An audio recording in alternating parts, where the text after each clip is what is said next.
ans déjà qu'a commencé ce magnifique mouvement de révolte des Gilets jaunes. Après qu'il y ait eu des morts, des mutilés, des incarcérés, des amendés, des personnes harcelées par la police et le pouvoir. Malgré tout cela, cette colère et cette injustice sociale est encore et malheureusement toujours d'actualité. La situation a même empiré. Le monarque Macron est toujours en place. Sa politique au profit de la finance et des riches et des ultra-riches continue à détruire nos vies et notre environnement. Ce terrorisme social et environnemental impacte violemment la grande majorité de la population. La pauvreté progresse inexorablement. Les sans-abri meurent en silence. Les travailleurs sont exploités jusqu'à leur dernier souffle. Nos anciens avec des retraites de misère en sont réduits à fouiller dans les poubelles pour survivre. Nos vies et celles de nos gamins sont mises en danger avec leur politique de casse des services publics, comme on le voit à l'hôpital, où maintenant mourir dans les couloirs des urgences n'est malheureusement plus exceptionnel. Sans oublier leurs jeux de guerre, dont les victimes sont toujours les hommes, les femmes, les enfants issus du peuple. Eux, dans leur tour d'ivoire, ne subissent pas toute cette souffrance, cette violence. Eux, ils ont les moyens de se soigner, ils n'ont pas de problème pour se loger, de se nourrir correctement, sans bouffer de la bouffe industrielle bourrée de produits chimiques, comme celle qui nous impose pour nourrir nos gosses. Tous les jours soutenus par leurs partis politiques corrompus et avides de pouvoir, qui ne cherchent qu'à être élus pour faire partie de leur caste. Tous les jours, ces gens-là nous chient à la gueule. Tous les jours, ils nous font croire que l'on est en démocratie, alors qu'ils n'ont confisqué le pouvoir au peuple souverain. Alors aujourd'hui, plus que jamais, au lieu de rentrer dans leur jeu de la division, il est temps de remettre ce gilet jaune, symbole de lutte contre ce système qui nous fait crever ces injustices sociales, pour leur faire comprendre que la classe ouvrière de ce pays est debout et déterminée à redonner le pouvoir au peuple, pour le peuple, et en finir avec ce système capitaliste qui nous fait crever. Voilà, merci. On est là, même si Macron ne veut pas, mais on est là, pour défendre les salariés, pour défendre les retraités, pour défendre la liberté, nous on est là. Anniversaire, joyeux anniversaire, Gilets jaunes, joyeux anniversaire. Alors moi je suis carrément de Gaulle. Et j'appelle aussi tous ceux qui veulent nous rejoindre. Sur le rond-point de Rancho, à 14 h, il y aura des gilets jaunes. Et il y en aura aussi sur le rond-point de Tavaux dans Paris, c'est-à-dire le rond-point d'Inovia, qui se trouve vers le camp d'aviation. Nous, la lutte, on n'a rien lâché. Ça fait 2 samedis de suite, malheureusement, qu'on n'a pas pu venir à cause des intempéries. Mais la lutte, on la continue, on la continuera jusqu'au bout. Parce qu'au jour d'aujourd'hui, quand je vois toute la misère qui est autour de nous, ça me rend malade. On n'y arrive plus. On n'est même pas en début de mois qu'on n'a déjà plus rien. Il y a un moment donné, il faut vraiment que ça s'arrête, quoi. Moi, j'appelle les citoyens et citoyennes à vous réveiller. Arrêtez de toujours compter sur les gilets jaunes pour toujours vous défendre. Venez, venez nombreux. Unis, on est beaucoup plus forts. Ça ne sert à rien de gueuler devant vos téléviseurs ou d'aller sur Internet et puis d'y mettre des messages. Ça ne sert strictement à rien. Vous passez sur les ronds-points, nous klaxonner, ou comme certains à Tavaux nous font des doigts d'honneur. Demain, qui vous dit que vous n'allez pas tout perdre? Qui vous dit que vous n'allez pas perdre votre emploi? Qui vous dit que vous n'allez pas être handicapé? Vous ferez quoi? Et puis qui vous dit que demain, on vous soignera à l'hôpital? Vu dans quel état est l'hôpital au jour d'aujourd'hui? Enfin, on peut en discuter pendant des heures et des heures. Il y a des tas de choses. Et c'est une Union européenne. Quand à l'heure, on parlait de l'irrespect qu'il y a vis-à-vis du citoyen. C'est un irrespect total. Regardez les référendums, quand on a dit non, simplement au traité de Lisbonne. Quand on a dit non, simplement aussi contre l'Union européenne. On ne voulait plus l'Union européenne. Est-ce qu'ils nous ont écoutés? Non. Pourtant, les référendums sont aussi dans la Constitution. À quel moment on respecte le citoyen? Ils s'en foutent complètement de nous. Ils en ont rien à foutre. Tout ce qu'ils veulent, c'est nous persécuter jusqu'au bout. Nous humilier. Ils veulent nous faire crever. Et ils y arrivent tout doucement parce que le citoyen n'est pas capable de se réveiller. Ça suffit. Stop à l'Europe.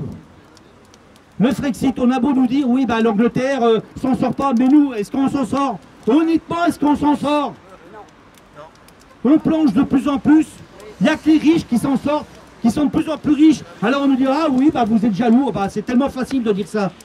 Mais qui viennent prendre notre place un petit peu. Et ils vont voir ce qu'on vit au quotidien.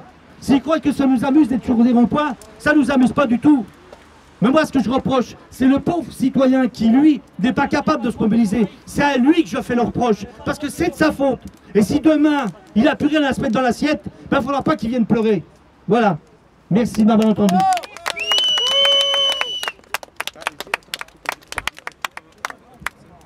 Oui, alors, moi, je voulais juste avertir les gens de quelque chose. C'est qu'à partir de maintenant, le livret A qui était censé financer les HLM va être utilisé à 40% pour la guerre. En effet, le gouvernement a décidé d'autoriser par 49.3 de détourner une partie des livrets A pour donner à des TPE-PME spécialisés dans le domaine de la défense. Cela nous alarme de quelque chose, que nos dirigeants veulent la guerre entre l'Ukraine, Israël, Taïwan et tous les conflits mondiaux. Nos gouvernements nous préparent à la guerre. En effet, Édouard Philippe, qui n'est censé avoir aucune fonction, je le rappelle, à part maire du Havre, mais bon, il a autant de gardes du corps qu'Emmanuel Macron, ça se demandait pourquoi, souhaite le retour du service militaire. Nos dirigeants nous préparent à la guerre, à la division et à nous sacrifier dans leur lutte impérialiste. Nous devons tout faire pour empêcher cela et lutter contre la guerre. Merci. Je vais rajouter un truc. Une république qui persécute son peuple n'est pas une république. Faut arrêter de raconter des conneries. La république qui enrichit toujours les riches et qui appauvrit les pauvres n'est pas une vraie république. C'est tout ce que j'avais à dire. On appelle ça plutôt une dictature. Voilà. C'est tout ce que j'avais à dire. Parce que moi, c'est une vision de l'écologie.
Police partout, justice nulle part.